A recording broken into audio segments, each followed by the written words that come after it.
Now, because the casters that I bought were a little bit smaller than the ones I originally planned on using, I had to resize my drawing here.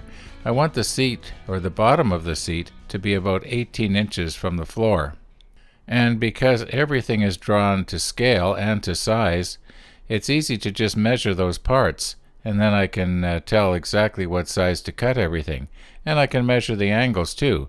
Now, most of the angles were 45 degrees, that's easy, but the one angle there was about 19 degrees. So I'll just adjust my saw accordingly and it should work out.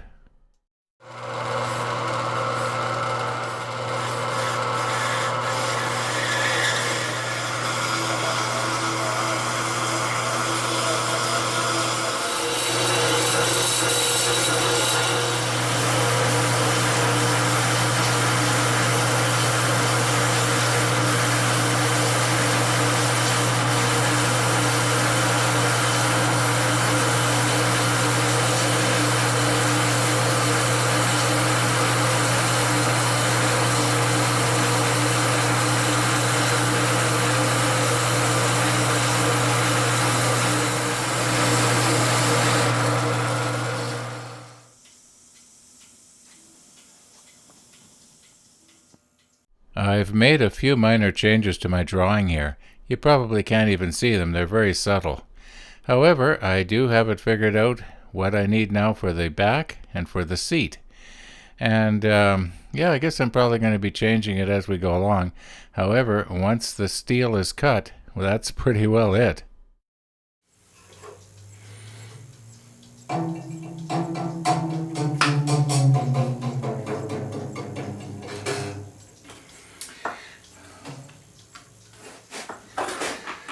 Well, I've got most of the metal cut now.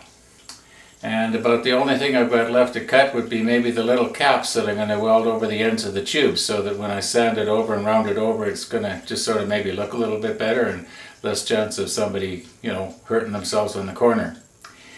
However, I got a comment from one of the viewers, and he noticed that the safety cover wasn't on here. And so I said, well, I'll talk about that in video number 5. Well, here's number 5.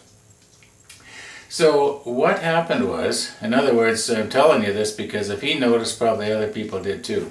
And what happened was, when I bought this, it was a bitterly cold winter's day, like you can only get here in Winnipeg. I mean, we get cold weather like Siberia, It's sometimes it'll go down to minus 40 or 40 below, depending on where you live. And yeah, so what happened was, I bought it and I couldn't get it in my car.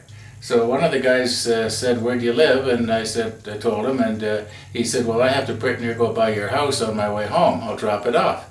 So, okay, he drops it off with his half ton, and it was an open truck. And by the time he got here, the plastic cover was as cold as the outside air. In other words, it was really brittle.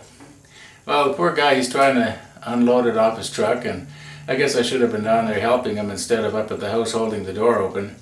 And yeah, and anyway, he kind of drops it. Now, it wasn't a big thunk, it was just sort of a controlled drop, but the cover hit a snowbank or something, and it cracked. And so I told him, I said, well, don't worry about it. I said, it's not going to affect the operation of the machine. But he felt really bad, and about 2 months later, he stops off and he's got a replacement that he'd ordered in. And I said, well, you didn't have to do that.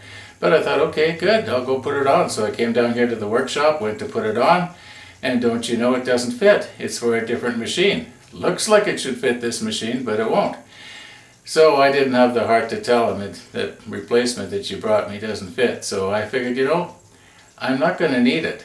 I'm usually, when I'm operating on this machine, I'm usually like sitting here watching to make sure that the blade isn't getting too much pressure put on it, and I'm adjusting everything accordingly. And so I'm sitting here. I'm not hunkered over this spinning pulley and belt thing, and nor do I have long hair that's going to get in it. And my cat that used to wander around with this long tail is long gone. It's not going to get its tail stuck in there.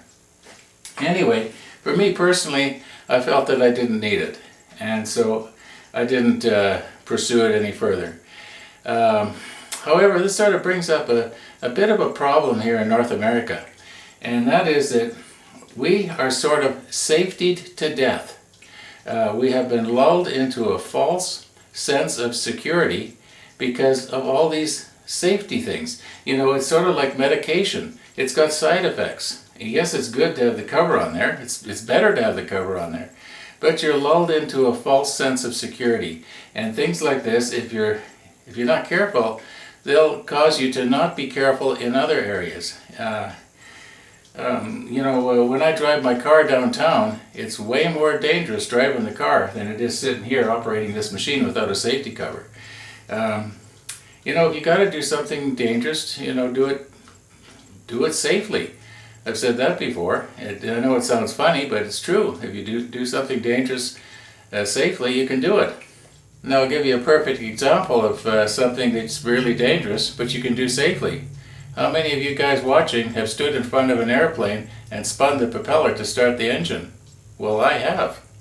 And that defies all logic. You just don't stand in front of a running airplane engine, this far in front of the prop. Anyway, if you do it safely, you can do it.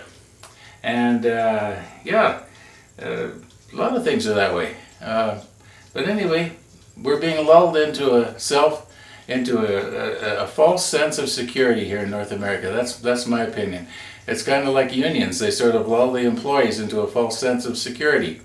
You have the union leader sends his rep in and makes a bunch of disgruntled employees in a company that doesn't have a union. Pretty soon they form a union. Well, don't you know, the wages do go up. I mean, that's what they want, right?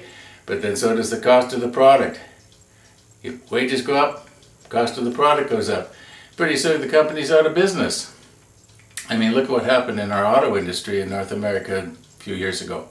And consequently, the company ends up firing all the employees and getting machines like this from China or Taiwan and just putting their name on it. Like, this is a Canadian company, it's called King. And if you read the fine print,